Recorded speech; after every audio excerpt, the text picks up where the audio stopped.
आप सबको जय मसीह की। आज तारीख है 22/11/2025 और हम शाम का वचन पढ़ेंगे। हम पढ़ेंगे यहेजकेल की पुस्तक में से उसका 18 और 19 अध्याय।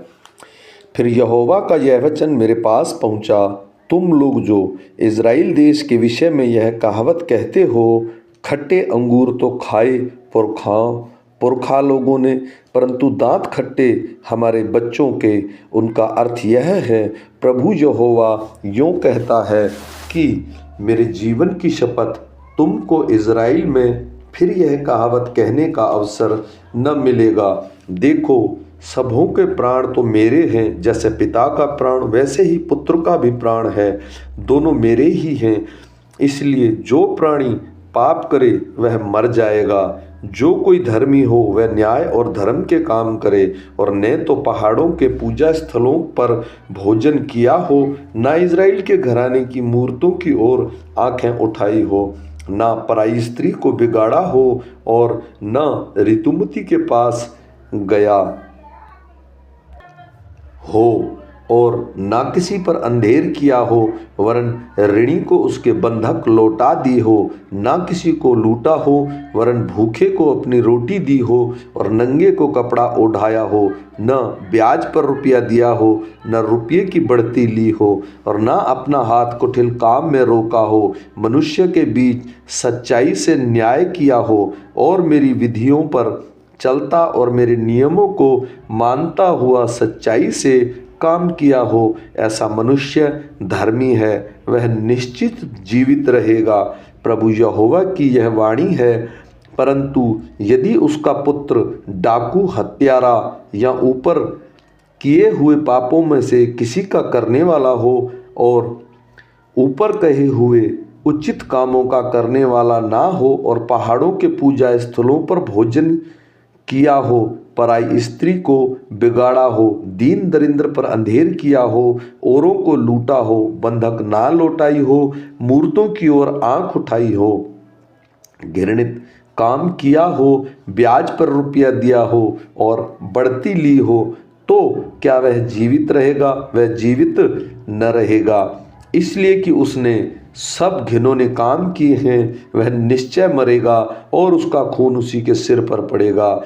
फिर यदि मेरे मनुष्य का पुत्र हो, तो वह अपने पिता के ये सब पाप देखकर भय के मारे उसके समान ना करता हो, अर्थात न तो पहाड़ों के पूजा स्थानों में भोजन किया हो, न इज़राइल के घराने, ना पराई स्त्री को बिगाड़ा हो, ना किसी पर अंधेर किया हो, ना किसी का कुछ बंधक लिया हो, ना किसी को लूटा हो, वरन अपने पेट अपनी रोटी भूखों को दी हो, नंगे को कपड़ा ओढ़ाया हो, दीन जन की हानि करने से हाथ रोका हो, ब्याज और बढ़ती ने ली हो, मेरे नियमों को माना हो और मेरी विधियों पर चला हो, तो वह अपने पिता के अधर्म के कारण न मरेगा, वरन जीवित ही रहेगा। उसका पिता जिसने अंधेर किया और लूटा, उसने भाइयों के बीच अनुचित काम किया है, वही अपने अधर्म के कारण मरेगा। तो भी तुम लोग कहते हो, क्यों? क्या पुत्र पिता के अधर्म का भार नहीं उठाता? जब पुत्र ने न्याय और धर्म के काम किए हो और सब विधियों का पालन कर उन पर चला हो, तो वह जीवित ही रहेगा। जो प्राणी पाप करे वही मरेगा। ना तो पुत्र पिता के धर्म का भार उठाएगा, और न पिता पुत्र का। धर्मी को अपने ही धर्म का फल और दुष्ट को अपनी ही दुष्टता का फल मिलेगा। परंतु यदि दुष्ट जन अपने सब पापों से फिरकर मेरी सब विधियों का पालन करे और न्याय और धर्म के काम करे, तो वह न मरेगा, वरन जीवित ही रहेगा। उसने जितने अपराध किए हों, उनमें से किसी का स्मरण उसके विरुद्ध ना किया जाएगा। जो धर्म का काम उसने किया हो, उसके कारण वह जीवित रहेगा। प्रभु यहोवा की यह वाणी है। क्या मैं दुष्ट के मरने से कुछ प्रसन्न होता हूँ? क्या मैं इससे प्रसन्न नहीं होता कि वह अपने मार्ग से फिरकर जीवित रहे? परंतु जब धर्मी अपने धर्म से फिरकर टेढ़े काम वरन दुष्ट के साथ घृणित कामों के अनुसार करने लगे, तो क्या वह जीवित रहेगा?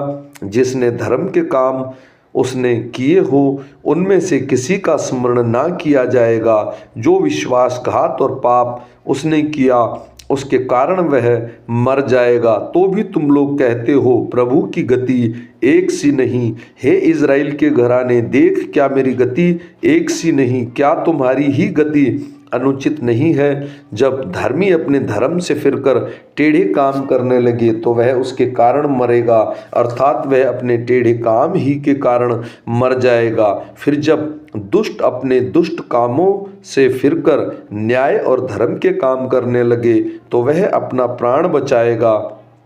वह जो सोच विचार कर अपने सब अपराधों से फिरा इस कारण न मरेगा, जीवित ही रहेगा। तो भी इज़राइल का घराना कहता है कि प्रभु की गति एक सी नहीं।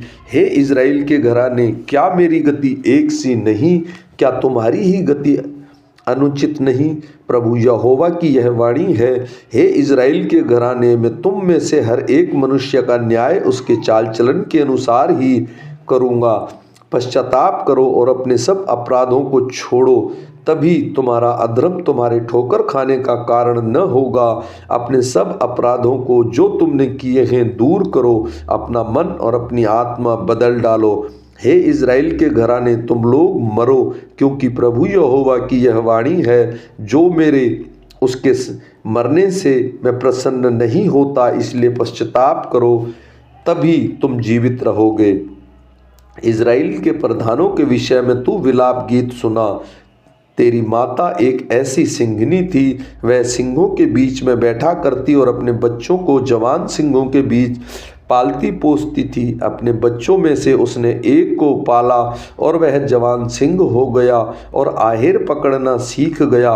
उसने मनुष्यों को भी फाड़ खाया। जाति जाति के लोगों ने उसकी चर्चा सुनी और उसने अपने खोदे हुए गड्ढे में फंसाया और उसको नकेल डालकर उसे मिस्र देश को ले गया।